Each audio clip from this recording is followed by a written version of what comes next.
ನಮಸ್ಕಾರ ಎಲ್ಲರಿಗೂ. ಇವತ್ತಿನ ಕ್ಲಾಸಲ್ಲಿ ನಾವು ಏನು ಸಬ್ಜೆಕ್ಟ್ ಬಗ್ಗೆ ಕಲಿಯೋಕೆ ಹೋಗ್ತಿದ್ದೀವಿ ಅಂತ ಹೇಳಿದ್ರೆ, ಇವತ್ತು ಪ್ರೈಸ್ ಆಕ್ಷನ್ ಅಂತ ಹೇಳಿ ಪ್ರೈಸ್ ಆಕ್ಷನ್. ಪ್ರೈಸ್ ಆಕ್ಷನ್ ಅಂದರೆ ಏನಂತ ತಿಳ್ಕೊಬೇಕು. ಯಾಕಂದರೆ ನಾವು ಸ್ಟಾಕ್ಸ್ ಎಲ್ಲ ಹೆಂಗೆ ಪಿಕ್ ಮಾಡೋದು, ಸೆಕ್ಟರ್ ಹೆಂಗೆ ಪಿಕ್ ಮಾಡೋದು ಅಂತ ಎಲ್ಲ ನೋಡಾಯಿತು. ಡೆಲಿವರಿ ಕಾಂಟ್ರಾಕ್ಟಲ್ಲಿ, ಇಂಟ್ರಾಡೇ ಕಾಂಟ್ರಾಕ್ಟಲ್ಲಿ ಹೆಂಗೆ ಬೈ ಮಾಡಬೇಕು, ಸೆಲ್ ಮಾಡಬೇಕು ಅನ್ನೋದ್ರ ಬಗ್ಗೆನೂ ತಿಳ್ಕೊಂಡ್ವಿ. ಅದನ್ನು ತಿಳ್ಕೊಬೇಕಂದ್ರೆ ಮೊದಲು ನಾವೇನು ಮಾಡಬೇಕು, ಪ್ರೈಸ್ ಆಕ್ಷನ್ ಗೊತ್ತಾಗಬೇಕು. ಪ್ರೈಸ್ ಆಕ್ಷನ್ ಸಬ್ಜೆಕ್ಟ್ ಗೊತ್ತಿದ್ರೇ ನಿಮಗೆ ಎಲ್ಲಿ ಬೈ ಮಾಡಬೇಕು, ಎಲ್ಲಿ ಸೆಲ್ ಮಾಡಬೇಕು ಅನ್ನೋದು ಗೊತ್ತಾಗೋದು. ಪ್ರೈಸ್ ಆಕ್ಷನ್ ಅಂದರೆ ಬೇರೆ ಇನ್ನೊಂದು ವರ್ಡಲ್ಲಿ ಕರಿತೀವಿ ಟೆಕ್ನಿಕಲ್ ಅನಾಲಿಸಿಸ್. ಬರೀ ಫಂಡಮೆಂಟಲ್ ಅನಾಲಿಸಿಸ್ ಹೊಂದಿದ್ರೆ ಸಾಕಾಗಲ್ಲ. ಫಂಡಮೆಂಟಲ್ ಅನಾಲಿಸಿಸ್ ನೋಡಿಕೊಂಡು ನೀವು ಸ್ಟಾಕ್ ಪಿಕ್ ಮಾಡ್ಬೋದು, ಬಟ್ ಪಿಕ್ ಮಾಡಿರೋ ಸ್ಟಾಕ್ನ ಒಳ್ಳೆ ರೈಟ್ ಪ್ಲೇಸಲ್ಲಿ ಬೈ ಮಾಡಬೇಕಲ್ವಾ, ಒಳ್ಳೆ ರೈಟ್ ಪ್ಲೇಸಲ್ಲಿ ಸೆಲ್ ಮಾಡಬೇಕಲ್ವಾ. ಹಾಗಾಗಿ ನಿಮ್ಗೇನು ಗೊತ್ತಿರಬೇಕು, ಪ್ರೈಸ್ ಆಕ್ಷನ್ ಗೊತ್ತಿರಬೇಕು. ಪ್ರೈಸ್ ಆಕ್ಷನ್ ಹೆಂಗೆ ಅಂತ ಹೇಳಿದ್ರೆ, ನೀವಾಗ ಒಂದು ಹಾಸ್ಪಿಟ್ಲಿಗೆ ಹೋಗ್ತೀರ ಅಂದ್ಕೊಳ್ಳಿ. ಫಸ್ಟು ಡಾಕ್ಟರ್ ಏನು ಚೆಕ್ ಮಾಡ್ತಾರೆ, ಪಲ್ಸ್ ಅಂದರೆ ಕೈ ಹಿಡಿದು ನೋಡ್ತಾರೆ ಸ್ವಲ್ಪ ಹೆಂಗಿದೆ ಅಂತೇಳಿ, ನಾಡಿ ಮಿಡಿತ. ಅದೇ ರೀತಿಯೂ ಅಷ್ಟೇ ಮಾರ್ಕೆಟಲ್ಲಿ ನಿಮಗೆ ಪಲ್ಸ್ ಎಲ್ಲಿದೆ ಅಂತ ಹೇಳಿದ್ರೆ ಪ್ರೈಸ್ ಆಕ್ಷನಲ್ಲೇ ಇರೋದು. ಪ್ರೈಸ್ ಆಕ್ಷನ್ ಯಾರು ಕರೆಕ್ಟಾಗಿ ಗೊತ್ತಿರುತ್ತೋ ಹೌದು ಕರೆಕ್ಟಾಗಿರೋ ಪ್ರೈಸಲ್ಲಿ ಬೈ ಮಾಡ್ತಾರೆ, ಕರೆಕ್ಟಾಗಿರೋ ಜಾಗದಲ್ಲಿ ಸೆಲ್ ಮಾಡ್ತಾರೆ. ಓಕೆನಾ. ಇವಾಗ ನೋಡಿ ಏನೇನು ಪ್ರೈಸ್ ಆಕ್ಷನಲ್ಲಿ ಏನೇನು ವಿಷಯ ನೋಡ್ತೀವಿ ಅನ್ನೋದು ಫಸ್ಟು ನೋಟ್ ಮಾಡ್ಕೊಳ್ಳಿ. ಫಸ್ಟು ನಾವು ಕ್ಯಾಂಡಲ್ ಸ್ಟಿಕ್ಸ್ ಪ್ಯಾಟರ್ನ್ ನೋಡ್ತೀವಿ, candle stick patterns.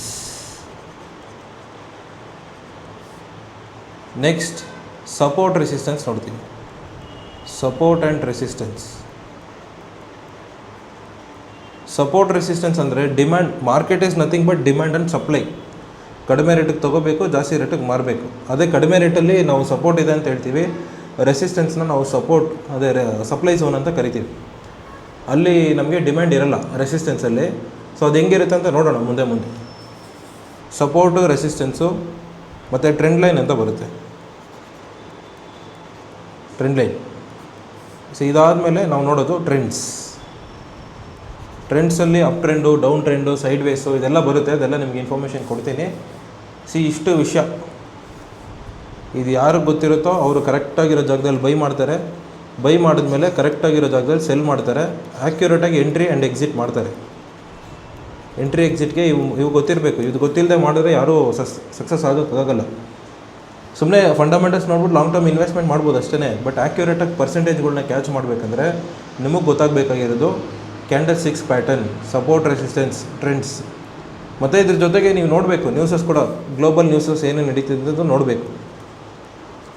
Global ನ್ಯೂಸಿಗೆ market react ಆಗುತ್ತೆ. ಅದು ಯೂಶ್ವಲಿ ಸಪೋರ್ಟ್ ರೆಸಿಸ್ಟೆನ್ಸ್ ಅಂದರೆ ಚೆನ್ನಾಗಿ ರಿಯಾಕ್ಟ್ ಆಗುತ್ತೆ. ಗ್ಲೋಬಲ್ ನ್ಯೂಸ್ನ ನೋಡಬೇಕು. ನೀವು ನ್ಯೂಸ್ ನೋಡೋಕ್ಕೆ ಮುಖ್ಯವಾಗಿರೋ ವೆಬ್ಸೈಟ್ಸ್ಗಳು investing.com ಮತ್ತು ಮನಿ ಕಂಟ್ರೋಲ್. ಇವೆರಡು ಸಾಕು. ಇವೆರಡರಲ್ಲೇ ನೋಡಿ, ತುಂಬ ನ್ಯೂಸಸ್ ಚೆನ್ನಾಗಿ ಬರುತ್ತೆ ನಿಮಗೆ. ಮನಿ ಕಂಟ್ರೋಲು. ಇನ್ನು ನ್ಯೂಸ್ ಚಾನಲಲ್ಲೇ ನೋಡ್ಬೋದು. ಕನ್ನಡ ನ್ಯೂಸ್ ಚಾನಲಲ್ಲಿ ಬರೋಲ್ಲ. ನೀವು ಯೂಶ್ವಲಿ ನೋಡಬೇಕಾಗಿರೋದು CNBC ಇಂಗ್ಲೀಷ್ ಮತ್ತು ಎಕನಾಮಿಕ್ಸ್ ಟೈಮ್ಸ್ ನ್ಯೂಸ್ ಪೇಪರ್ ಓದಿ. Economic Times newspaper. ಇದೆರಡನ್ನು ಈ ಚಾನಲ್ನ ನೋಡಿ, ಈ ನ್ಯೂಸ್ ಪೇಪರ್ ಓದಿ. ಇದರಲ್ಲಿ ನಿಮಗೆ ಆ್ಯಕ್ಯುರೇಟಾಗಿ ನ್ಯೂಸಸ್ ಸಿಗುತ್ತೆ. ಆ ನ್ಯೂಸ್ ಬೇಸಿಸ್ ಮೇಲೆ ಯಾವುದೋ ಒಂದು ಸ್ಟಾಕ್ನ ನೀವು ಕರೆಕ್ಟಾಗಿ ಸಪೋರ್ಟಲ್ಲಿದೆಯಾ, ರೆಸಿಸ್ಟೆನ್ಸಲ್ಲಿದೆಯಾ, ಯಾವ ಥರ ನ್ಯೂಸ್ ಬಂದಿದೆ ಅಂದ್ಕೊಂಡು ಕೂಡ ನೀವು ಟ್ರೇಡ್ನ ತೊಗೋಬೋದು.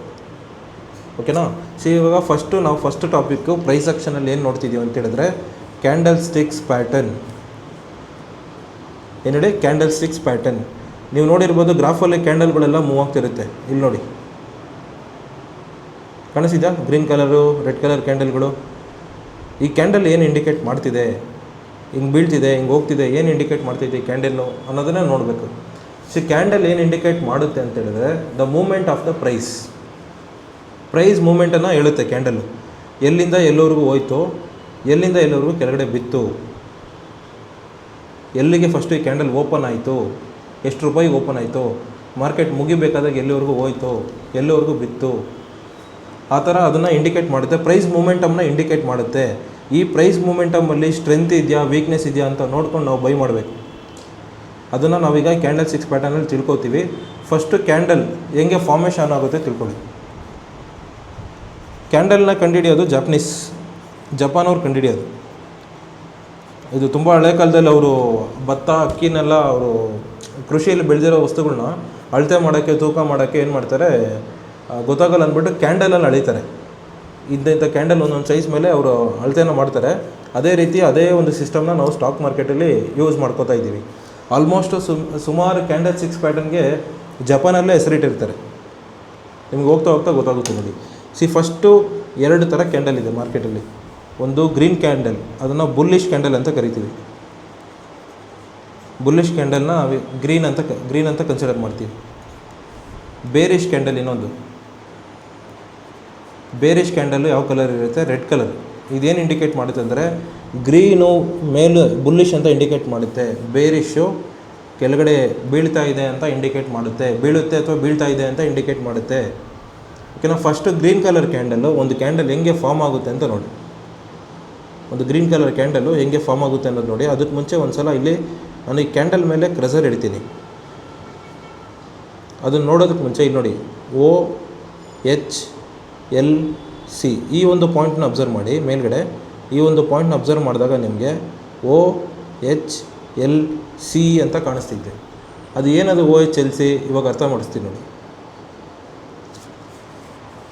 O ಅಂದರೆ ಓಪನ್, H ಅಂದರೆ ಹೈ, ಲೋ ಅಂದರೆ L ಅಂದರೆ ಲೋ, C ಅಂದರೆ ಕ್ಲೋಸ್. ಇದು ಬುಲ್ಲಿಶ್ ಕ್ಯಾಂಡಲ್ಗೂ ಬರುತ್ತೆ ಇದೇ ಥರ. ನೆಕ್ಸ್ಟ್ ಬೇರಿಶ್ ಕ್ಯಾಂಡಲಲ್ಲೂ ಇದೇ open H, open, high, low, close ಈ ಟಾಪಿಕ್ ಎಲ್ಲ ಬರುತ್ತೆ. ಇದು ನಿಮಗೆ ಕರೆಕ್ಟಾಗಿ ಗೊತ್ತಾದ್ರೇ ಮುಂದೆ ನಾನು ಹೇಳೋ ವಿಷಯ ಅರ್ಥ ಆಗೋದು ನಿಮಗೆ. ಈ ಕ್ಯಾಂಡಲ್ ಕ್ರಾಸ್ ಆದಮೇಲೆ ಬೈ ಮಾಡಿ, ಈ ಕ್ಯಾಂಡಲ್ ಹೈ ಕ್ರಾಸ್ ಆದಮೇಲೆ ಬೈ ಮಾಡಿ ಅಂತ ಹೇಳ್ತಿರ್ತೀನಿ. ಇದು ನಿಮಗೆ ಗೊತ್ತಾಗಬೇಕಂದ್ರೆ first open, high, low, close ಗೊತ್ತಾಗಬೇಕು. ಅದನ್ನು ಇವಾಗ ಅರ್ಥ ಮಾಡಿಸ್ತೀನಿ ಹೆಂಗೆ ಅಂತ ನೋಡ್ಕೊಳ್ಳಿ. ಫಸ್ಟು ಬುಲ್ಲಿಶ್ ಕ್ಯಾಂಡಲ್ ಯಾವ ಕಲರ್ ಇರುತ್ತೆ? ಬುಲ್ಲಿಶ್ ಕ್ಯಾಂಡಲ್ ಯಾವ ಕಲರ್ ಇರುತ್ತೆ? ಬುಲ್ಲಿಶ್ ಕ್ಯಾಂಡಲ್ ಯಾವ ಕಲರ್ ಇರುತ್ತೆ ಅಂತ ಹೇಳಿದ್ರೆ ಗ್ರೀನ್ ಕಲರ್ ಕ್ಯಾಂಡಲ್ ಇರುತ್ತೆ. Green colour. ಮಾರ್ಕೆಟ್ ಬೆಳಗ್ಗೆ ಎಷ್ಟು ಗಂಟೆಗೆ ಓಪನ್ ಆಗುತ್ತೆ? 9:15. ಆಮೇಲೆ ಮುಗಿಯೋದು 3:15. ಕರೆಕ್ಟ್ ಅಲ್ವಾ? 9:15 ಮಾರ್ಕೆಟ್ ಓಪನ್ ಆಗಿ 3:30ವರೆಗೂ ಏನೇನಾಯಿತು ಅಂತ ಈ ಕ್ಯಾಂಡಲ್ ಇಂಡಿಕೇಟ್ ಮಾಡುತ್ತೆ. ಓಪನ್ ಆಗಿರೋ ಪ್ರೈಸ್ಗಿನ್ನ ಮೇಲ್ಗಡೆ ಹೋಗಿತ್ತಂದರೆ colour of the candle will be green. ಹೆಂಗಿರುತ್ತೆ ಅಂತ ನೋಡಿ. ಈಗ 9:15 ಅಂತ ಟೈಮು. 9:15ಗೆ ಈ ಜಾಗದಲ್ಲಿ ಪ್ರೈಸು ಓಪನ್ ಆಯ್ತಂತೆ. ಈ ಜಾಗದಲ್ಲಿ ಅಂದರೆ ₹100 ಓಪನ್ ಆಯಿತು ಅಂತ ಅರ್ಥ ಮಾಡ್ಕೊಳ್ಳಿ. ₹100 ಓಪನ್ ಆಯಿತು. ಓಪನ್ ಆಗಿರೋ ಜಾಗದಿಂದ ಸ್ವಲ್ಪ ಸೆಲ್ಲರ್ಸು ಕೆಳಗಡೆ ಪುಷ್ ಮಾಡಿದ್ದಾರೆ. ಅಂದರೆ ಸೆಲ್ಲಿಂಗ್ ಪ್ರೆಷರ್ ಬಂದಿದೆ ಮಾರ್ಕೆಟಲ್ಲಿ. ಕೆಳಗಡೆ ಬಂತು ಪ್ರೈಸು. ಇಲ್ಲಿವರೆಗೂ ಕೆಳಗಡೆ ಬಂತು ಅಂದರೆ ಇದನ್ನು ನಾವು ₹80 ಅಂತ ಕನ್ಸಿಡರ್ ಮಾಡ್ಕೊಳ್ಳೋಣ. ಓಪನ್ ಆಗಿದ್ದಲ್ಲಿ ₹100ಗೆ ಇದನ್ನು ಓ ಅಂತ ಬರೆದಿರ್ತೀನಿ. ಎಲ್ಲಿವರೆಗೂ ಬಂತು? ಅದು ₹80ವರೆಗೂ ಬಂತು ಲೋ. ಆಮೇಲೆ ಏನಾಯಿತು? ಇಲ್ಲಿಂದ ಪ್ರೈಸು ಮೇಲ್ಗಡೆ ರಿವರ್ಸ್ ಆಗೋದು ನೋಡಿ. ಬೈಯರ್ಸು ಅಗ್ರೆಸಿವ್ ಆಗಿ ಬಂದು ಬೈ ಮಾಡಿರೋ ಕಾರಣದಿಂದ ಇಲ್ಲಿಂದ ಪ್ರೈಸ್ ಹಿಂಗೆ ಬಂದು ಹಿಂಗೆ ಟ್ರಾವೆಲ್ ಆಗುತ್ತೆ ಮೇಲೆ. ಅಂದರೆ ಒಂದು ಸೈಡ್ ಮಾತ್ರ ಹೋಗೋಲ್ಲ, 2 ಸೈಡು ಹಿಂಗೆ ಹೋಗುತ್ತೆ. ಕ್ಯಾಂಡಲ್ ಹಿಂಗೆ ಫಾರ್ಮ್ ಆಗುತ್ತೆ. ಹಿಂಗೆ ಹೋಗಿ ಹೋಗಿ ಹೋಗಿ ಒಂದು ಸರ್ಟೈನ್ ಟೈಮ್ ಇಲ್ಲಿವರೆಗೂ ಹೋಗಿರುತ್ತೆ ಅಂದ್ಕೊಳ್ಳಿ. ಇಲ್ಲಿವರೆಗೂ ಹೋಗಿರೋ ಕ್ಯಾಂಡಲ್ಲು ಒಂದು ₹180 ಹೋಯ್ತು ಅಂತ ಅಸಂಪ್ಷನ್ ಮಾಡ್ಕೊಳ್ಳಿ. ಇಲ್ಲಿಗೆ ಹೋದಾಗ ಮಾರ್ಕೆಟ್ ಮುಗಿತೈತೆ ಅಂದ್ಕೊಳ್ಳಿ. ₹100 ₹80 ಬೈ ಮಾಡಿರೋನಿಗೆ ₹180 ₹160 ಹೋದರೆ ಏನು ಮಾಡ್ತಾನೆ ಹೇಳಿ? ಅವನು ಪ್ರಾಫಿಟ್ ಬಂದಿರುತ್ತಾ? ಬಂದಿರಲ್ವ? ಇಲ್ಲಿ ಕೆಳಗಡೆ ಬೈ ಮಾಡಿರೋನಿಗೆ ಅಲ್ಲಿವರೆಗೂ ಮೇಲಕ್ಕೆ ಹೋದಾಗ ಪ್ರಾಫಿಟ್ ಬಂದಿರುತ್ತೆ. ಅವನೇನು ಮಾಡ್ತಾನೆ? ಆ ಪ್ರಾಫಿಟ್ನ ತೊಗೊಂಡು ಆಚೆ ಹೋಗ್ತಾನೆ. ಇಲ್ಲ ತುಂಬ ರೇಟಿಗೆ ಹೈಕ್ ಬಂದುಬಿಡ್ತಲ್ಲ ಅಂದ್ಬಿಟ್ಟು ಕೆಲವೊಬ್ರು ಬೀಳುತ್ತೆ ಅಂತ ಟ್ರೇಡ್ ಮಾಡೋರು ಬರ್ತಾರೆ. ಅವಾಗ ಏನಾಗುತ್ತೆ? ಪ್ರೈಸು ಇಲ್ಲಿವರೆಗೂ ಹೋಗಿದ್ದ ಪ್ರೈಸು ವಾಪಸ್ ಇಲ್ಲಿಗೆ ಬಂದು ಕ್ಲೋಸ್ ಆಗುತ್ತೆ. ಎಲ್ಲಿ ಕ್ಲೋಸ್ ಆಗುತ್ತೆ ಅಂದರೆ ಒಂದು ₹160 ಕ್ಲೋಸ್ ಆಯಿತು ಅಂತ ಅಂದ್ಕೊಳ್ಳಿ. ಹೈಯೆಸ್ಟು 180, ಕ್ಲೋಸ್ ಎಷ್ಟು? 160. ಈ ಥರ ಫಾರ್ಮೇಷನ್ ಆಗುತ್ತೆ ಕ್ಯಾಂಡಲ್. ಓಪನ್ ₹100 ಅಂತೆ, ಲೋ ₹80 ಅಂತೆ. ಇಲ್ಲಿಂದ ಪ್ರೈಸ್ ಎಲ್ಲಿವರೆಗೂ ಹೋಯಿತು? ಹೈವರೆಗೂ ಹೋಯಿತು. ₹180ವರೆಗೂ ಹೋಗಿ ಲಾಸ್ಟಿಗೆ ₹160 ಕ್ಲೋಸ್ ಆಯಿತು. ಈ ಥರ ಒಂದು green colour candle formation create ಆಗೋದು. ಈ ಮಧ್ಯದಲ್ಲಿರೋ ಪೋರ್ಷನ್ನ ನಾವೇನಂತ ಕರಿತೀವಿ? ಬಾಡಿ ಅಂತ ಕರಿತೀವಿ. ಆ ಕಡೆ ಈ ಕಡೆ ಒಂದು ಕಡ್ಡಿ ಥರ ಇದೆಯಲ್ಲ, ಬಾಲ ಥರ, ಇದನ್ನು ನಾವೇನಂತ ಕರಿತೀವಿ? ವಿಕ್ ಅಥವಾ ಟೈಲ್, ಶ್ಯಾಡೋ ಏನು ಬೇಕಾದ್ರೂ ಕರಿಬೋದು. ಯಾಕಂದರೆ ನಿಮ್ಗೆ ಇಲ್ಲಿ ಗೊತ್ತಾಗಬೇಕು ಬಾಡಿ ಯಾವುದು, ಟೈಲ್ ಯಾವುದು. ನಾನು ಮುಂದೆ ಹೋಗ್ತಾ ಹೇಳ್ತಿರ್ತೀನಿ. ಈ ಕ್ಯಾಂಡಲ್ದು ಬಾಡಿ ಕ್ರಾಸ್ ಆದಮೇಲೆ ಬೈ ಮಾಡಿ, ಇಲ್ಲ ಹೈ ಕ್ರಾಸ್ ಆದಮೇಲೆ ಬೈ ಮಾಡಿ ಅಂತ ಹೇಳ್ತೀನಿ. ಇದು ನಿಮಗೆ ಕ್ಲಿಯರಾಗಿ ಗೊತ್ತಾದ್ರೇ ನೆಕ್ಸ್ಟ್ ವಿಷಯ ನಿಮ್ಗೆ ಅರ್ಥ ಮಾಡೋಕ್ಕೆ ಈಸಿ ಆಗೋದು. ಅರ್ಥ ಆಯಿತು ಅಂತ ಅಂದ್ಕೊತೀನಿ. ಗ್ರೀನ್ ಕಲರ್ ಕ್ಯಾಂಡಲು ಕೆಳಗಿಂದ ಮೇಲಕ್ಕೆ ಹೋಗುತ್ತೆ. ಕೆಳಗಡೆ ಇರೋ ಪ್ರೈಸಿಂದ ಏನಾಗುತ್ತೆ? ಕೆಳಗಡೆಯಿಂದ ಮೇಲಕ್ಕೆ ಹೋಗುತ್ತೆ. ಈ ಥರ ಬಂದರೆ ಗ್ರೀನ್ ಇರುತ್ತೆ ಕ್ಯಾಂಡಲು. ಸಮ್ಟೈಮ್ಸು ಈ ಥರನೂ ಕ್ಯಾಂಡಲ್ ಫಾರ್ಮೇಷನ್ ಬರುತ್ತೆ, ಈ ಥರನೂ ಫಾರ್ಮೇಷನ್ ಬರುತ್ತೆ. ಇವಾಗ ಗ್ರೀನ್ ಕಲರ್ ಕ್ಯಾಂಡಲ್ ಓಪನ್ ಎಲ್ಲಿರುತ್ತೆ? ಕೆಳಗಡೆ ಅಲ್ವಾ? 100 ರೂಪಾಯಿಗೆ ಓಪನ್ ಆಯ್ತಂತೆ, 160 ರೂಪಾಯಿ ಕ್ಲೋಸ್ ಆಯ್ತಂತೆ. ಇದು ಓಪನ್ನು, ಇಲ್ಲಿ ಕ್ಲೋಸ್ ಆಯಿತು. ಅಲ್ಲಿಗೆ ಹೈ ಯಾವುದು, ಲೋ ಯಾವುದು? ಬರೀ ಓಪನ್ ಕ್ಲೋಸ್ ಹೇಳಿದ್ವಿ. ಲೋ ಯಾವುದು? ಲೋನು 100 ರೂಪಾಯಿನೇ.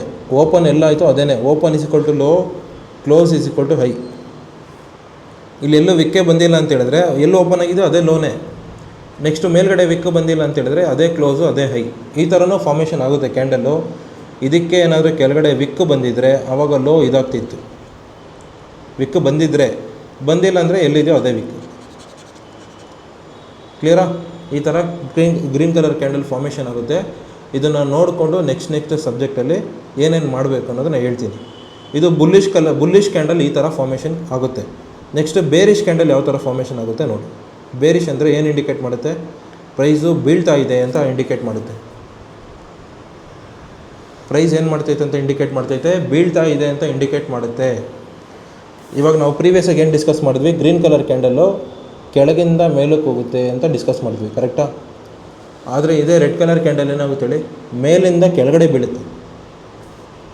ಮೇಲಿಂದ ಕೆಳಗಡೆ ಬೀಳುತ್ತಂದರೆ ಓಪನ್ ಪ್ರೈಸ್ ಮೇಲೆ ಇರುತ್ತೆ. Open price for example 180 rupees open price ಅಂತ ಅಸಂಪ್ಷನ್ ಮಾಡ್ಕೊಳ್ಳಿ. ಬೆಳಗ್ಗೆ 9:15 ಮಾರ್ಕೆಟ್ ಎಲ್ಲಿ ಓಪನ್ ಆಯಿತು? 180 ರೂಪಾಯಿಗೆ ಓಪನ್ ಆಯ್ತಂತೆ. ಓಪನ್ ಆಗಿರೋ ಜಾಗದಿಂದ ಪ್ರೈಸ್ ಲೈಟಾಗಿ ಮೇಲ್ಗಡೆ, ಬೈಯರ್ಸು ಮೇಲ್ಗಡೆ ಎತ್ಕೊಂಡು ಹೋಗಿದ್ದಾರೆ. ಎಲ್ಲವರೆಗೂ ಹೋಯ್ತು? 200 ರೂಪೀಸ್ವರೆಗೂ ಹೋಯ್ತು. ಇದು ಓಪನ್, ಇದೇನಿದು ಇಲ್ಲಿವರೆಗೂ ಹೋಗಿದೆ. ಹೋದ್ಮೇಲೆ ಸೆಲ್ಲರ್ಸು ಅಟ್ಯಾಕ್ ಮಾಡಿ ವಾಪಸ್ ಕೆಳಗಡೆ ಪ್ರೈಸ್ನ ತಳ್ತಿದ್ದಾರೆ. ಅಂದರೆ ಇದು ಹೈ. ಇಲ್ಲಿವರೆಗೂ ಹೋಗಿದ್ದ ಪ್ರೈಸ್ನ ಏನು ಮಾಡಿದ್ರು? ಸೆಲ್ಲರ್ಸು ಕೆಳಗಡೆ ತಳ್ತಾ ಇದ್ದಾರೆ. ತಳ್ಳಿದ್ದಕ್ಕೆ ಪ್ರೈಸು ಹಿಂಗೇ ಬಂತು. ಅಂದರೆ ಸೆಲ್ಲಿಂಗ್ ಪ್ರೆಷರ್ ಬರ್ತಿದೆ ಮಾರ್ಕೆಟಲ್ಲಿ ಅಂತ ಅರ್ಥ. ಈ ಥರ ಬಂದಿತ್ತು ಪ್ರೈಸು, ಇಲ್ಲಿವರೆಗೂ ಬಂತು. ಅಂದರೆ ಇಲ್ಲಿವರೆಗೂ ಬಂದಿರುತ್ತೆ, ಬಿತ್ತಂತೆ ಇಲ್ಲಿವರೆಗೂ ಬಿತ್ತು. ಸರ್ಟನ್ ಟೈಮ್ ಇಲ್ಲಿವರೆಗೂ ಬಂದು ಪ್ರೈಸು ಇನ್ನೇನು ಮಾರ್ಕೆಟ್ ಮುಗಿಬೇಕಾದಾಗ ಸ್ವಲ್ಪ ರಿವರ್ಸಲ್ ಕೊಟ್ಟು ಮೇಲ್ಗಡೆ ಕ್ಲೋಸ್ ಆಗುತ್ತೆ. ಅಂದರೆ ಇಷ್ಟು ಕಡಿಮೆ ರೇಟ್ ಸಿಕ್ತಂತೆಲ್ಲ ಯಾರನ್ನ ಬಂದು ಬೈ ಮಾಡಿರ್ತಾರೆ. ಇಲ್ಲಾಂದರೆ ಇಲ್ಲಿಂದ ಮಾರ್ಕೆಟ್ ಕೆಳಗಡೆ ಬೀಳುತ್ತೆ ಅಂತ ಟ್ರೇಡ್ ತೊಗೊಂಡಿರೋನಿಗೆ ಪ್ರಾಫಿಟ್ ಬಂದಿರುತ್ತೆ. ಅವನು ಆ ಪ್ರಾಫಿಟ್ ತೊಗೊಂಡು ಎಕ್ಸಿಟ್ ಆದಾಗ ಪ್ರೈಸ್ ಲೈಟಾಗಿ ಮೇಲ್ಗಡೆ ಸ್ವಲ್ಪ ರಿವರ್ಸ್ ಆಗುತ್ತೆ. ಇಲ್ಲ ಯಾರಾದರೂ ಕಡಿಮೆ ರೇಟಿಗೆ ಬಂತು ಅಂತ ಬೈ ಮಾಡಿರ್ಬೋದು. ಅದಕ್ಕೆ ಏನಾಯಿತು? ಲೋ ಎಲ್ಲಿಗೆ ಬಂದಿರ್ಬೋದು ಅಂತ ಹೇಳಿದ್ರೆ ಒಂದು 80 ರೂಪಾಯಿ ಲೋ ಬಂದಿರ್ಬೋದು. ವಾಪಸ್ ಕ್ಲೋಸ್ ಆಗಿದ್ದು 100 ರೂಪಾಯಿ ಕ್ಲೋಸ್ ಆಯಿತು. ಇದು ಕ್ಲೋಸ್, ಇದು ಲೋ. ಓಪನ್ 180 ರೂಪಾಯಿ, ಹೈ 200 ರೂಪಾಯಿ, ಲೋ ಬಂದ್ಬಿಟ್ಟು 80 ರೂಪಾಯಿ, ಕ್ಲೋಸ್ ಆಗಿದ್ದು 100 ರೂಪಾಯಿ ಕ್ಲೋಸ್ ಆಯಿತು. ಇಲ್ಲೂ ಅಷ್ಟೇ ಸೇಮ್, ಇದೇ ಬಾಡಿ. ಇದನ್ನು ನಾವೇನಂತ ಕರಿತೀವಿ? ವಿಕ್ಕು.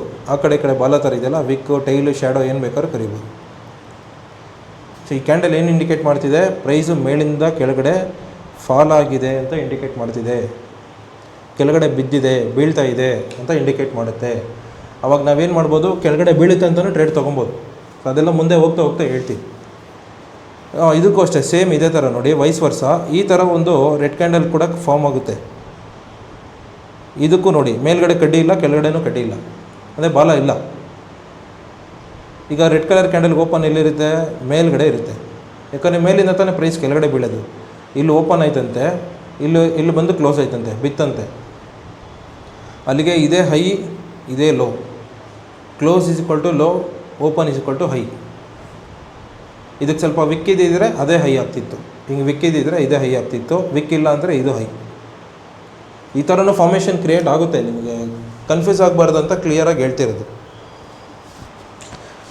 ಅರ್ಥ ಆಗಿದೆ ಅನ್ಕೊತೀನಿ. ಹೆಂಗೆ ಒಂದು ಗ್ರೀನ್ ಕಲರ್ ಕ್ಯಾಂಡಲ್ ಫಾರ್ಮೇಷನ್ ಆಗುತ್ತೆ, ಹೆಂಗೆ ಒಂದು ರೆಡ್ ಕಲರ್ ಕ್ಯಾಂಡಲ್ ಫಾರ್ಮೇಷನ್ ಆಗುತ್ತೆ. ಗ್ರೀನ್ ಫಾರ್ಮೇಷನ್ ಆದಾಗ ಓಪನ್, ಹೈ, ಲೋ, ಕ್ಲೋಸ್ ಎಲ್ಲಿರುತ್ತೆ ಅಂತ ಗೊತ್ತಾಯಿತು. ಇದೇ ರೆಡ್ ಕಲರ್ ಕ್ಯಾಂಡಲ್ ಫಾರ್ಮೇಷನ್ ಆದಾಗ ಓಪನ್ ಎಲ್ಲಿದೆ, ಲೋ ಎಲ್ಲಿದೆ, ಹೈ ಎಲ್ಲಿದೆ, ಕ್ಲೋಸ್ ಎಲ್ಲಿದೆ ಅನ್ನೋದು ಕಂಪ್ಲೀಟ್ ಡೀಟೇಲ್ಸ್ ಸಿಗುತ್ತೆ. ಇದು ಒಂದು ಕ್ಯಾಂಡಲ್ ಏನೇನು ಇಂಡಿಕೇಷನ್ ಮಾಡ್ತಿದೆ, ಪ್ರೈಸ್ ಏನೇನು ಮೂಮೆಂಟಮ್ ಆಗಿದೆ ಈ ದಿನ, ಆ ಒಂದು ಕ್ಯಾಂಡಲ್ ಏನೇನು ರೆಪ್ರೆಸೆಂಟ್ ಮಾಡ್ತಿದೆ. ಪ್ರೈಸ್ ಈ ಪಾಯಿಂಟಲ್ಲಿಂದ ಮೇಲಕ್ಕೆ ಹೋಗಿದೆ, ಇಲ್ಲಿಂದ ಕೆಳಗಡೆ ಬಿದ್ದಿದೆ, ಯಾವ್ಯಾವ ನಂಬರಲ್ಲಿ ಟ್ರೇಡ್ ಆಗಿದೆ ಅನ್ನೋದನ್ನು ರೆಪ್ರೆಸೆಂಟ್ ಮಾಡುತ್ತೆ. ಇದು ಕ್ಲಿಯರಾಗಿ ಗೊತ್ತಾದರೆ ಮಾತ್ರ ನೆಕ್ಸ್ಟು ಕ್ಯಾಂಡಲ್ ಸ್ಟಿಕ್ಸ್ ಪ್ಯಾಟರ್ನ್ಗಳು ನಾನು ಹೇಳ್ಕೊಡ್ತೀನಲ್ವ, ಅದು ನಿಮಗೆ ತುಂಬ ಚೆನ್ನಾಗಿ ಅರ್ಥ ಆಗೋದು. ಸೊ ಸೊ ಇದನ್ನು ತಿಳ್ಕೊಳ್ಳಿ ತುಂಬ ಚೆನ್ನಾಗಿ. ಒಂದಕ್ಕೆ 2 ಸಲ ನೋಡಿ ಈ ವಿಡಿಯೋನ, ನೋಡಿಬಿಟ್ಟು ನೆಕ್ಸ್ಟು ಅಂದರೆ ಏನೇನು ಕ್ಯಾಂಡಲ್ ಸ್ಟಿಕ್ಸ್ ಪ್ಯಾಟರ್ನ್ ಏನೇನು ಹೇಳ್ತೀನಿ ಅಂತ ಹೇಳ್ಬಿಟ್ಟು ಅವಾಗ ಕ್ಲೀನಾಗಿ ನಿಮ್ಗೆ ಅರ್ಥ ಆಗೋಕ್ಕೆ ಸ್ಟಾರ್ಟ್ ಆಗುತ್ತೆ. ಅರ್ಥ ಆಯಿತು ಅಂತ ಅಂದ್ಕೊತೀನಿ.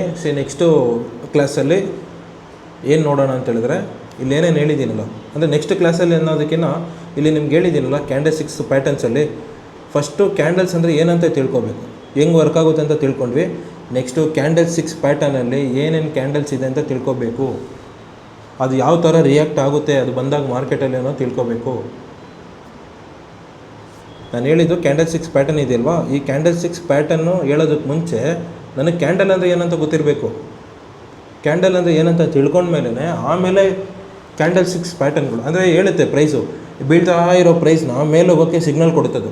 ಆ ಸಿಗ್ನಲ್ ಕೊಡೋದನ್ನೇ ನಾವೇನಂತ ಕರೆಯೋದು, ಕ್ಯಾಂಡಲ್ ಸ್ಟಿಕ್ಸ್ ಪ್ಯಾಟರ್ನ್ ಅಂತ ಕರೆಯೋದು. ಅದೇ ರೀತಿ ಮೇಲ್ಗಡೆ ಹೋಗ್ತಾ ಇರುತ್ತೆ ಪ್ರೈಸು, ಅದಕ್ಕೆ ಒಂದು ಫುಲ್ ಸ್ಟಾಪ್ ಅನ್ನೋದು ಇರುತ್ತೆ, ಅಲ್ಲಿಂದ ಟೆಂಪ್ರರಿ ಫುಲ್ ಸ್ಟಾಪ್ ಅಂತ, ಅಲ್ಲಿಂದ ಕೆಳಗಡೆ ಬೀಳುತ್ತೆ ಅಂತ ಮಾರ್ಕೆಟ್ ಒಂದು ಸಿಗ್ನಲ್ ಕೊಡುತ್ತಲ್ವಾ, ಆ ಸಿಗ್ನಲ್ಲೇ ಈ ಕ್ಯಾಂಡಲ್ ಸ್ಟಿಕ್ಸ್ ಪ್ಯಾಟರ್ನ್ಗಳ ಮೂಲಕ ನಾವು ತಿಳ್ಕೊಳ್ಳೋಕ್ಕಾಗೋದು. ಅದನ್ನೆಲ್ಲ ತಿಳ್ಕೊಳ್ಬೇಕಂದ್ರೆ ಫಸ್ಟು ನೀವು ಇದನ್ನು ತಿಳ್ಕೊಂಡಿರ್ಬೇಕು, ಗ್ರೀನ್ ಕಲರ್ ಕ್ಯಾಂಡಲ್ ಹೆಂಗೆ ಫಾರ್ಮ್ ಆಗುತ್ತೆ, ಆಮೇಲೆ ರೆಡ್ ಕಲರ್ ಕ್ಯಾಂಡಲ್ ಹೆಂಗೆ ಫಾರ್ಮ್ ಆಗುತ್ತೆ ಅನ್ನೋದು ಕ್ಲಿಯರಾಗಿ ತಿಳ್ಕೊಂಡು ನೆಕ್ಸ್ಟ್ ಕ್ಲಾಸಸಲ್ಲಿ ಆ ಒಂದು ಕ್ಯಾಂಡಲ್ ಸ್ಟಿಕ್ಸ್ ಪ್ಯಾಟರ್ನು ಹೆಂಗೆ ವರ್ಕ್ ಆಗುತ್ತೆ, ಅದು ಬಂದಾಗ ಹೆಂಗೆ ಮಾರ್ಕೆಟ್ ರಿಯಾಕ್ಟ್ ಆಗ್ತಿದೆ ಅನ್ನೋದ್ರ ಬಗ್ಗೆ ತಿಳ್ಕೊಳ್ಳೋಣ. ಸೊ ಈ ವಿಡಿಯೋನ ಫಸ್ಟ್ ನೋಡಿ ಮುಗಿಸಿ ನೆಕ್ಸ್ಟ್ ಕ್ಲಾಸಲ್ಲಿ ನಾವೇನು ಮಾಡೋಣ, ಆ ಒಂದು ಕ್ಯಾಂಡಲ್ ಸ್ಟಿಕ್ಸ್ ಪ್ಯಾಟರ್ನ್ ಬಗ್ಗೆ ಡಿಸ್ಕಸ್ ಮಾಡೋಣ. ಸೊ ಅಲ್ಲಿವರೆಗೂ ಧನ್ಯವಾದ, ಥ್ಯಾಂಕ್ ಯು.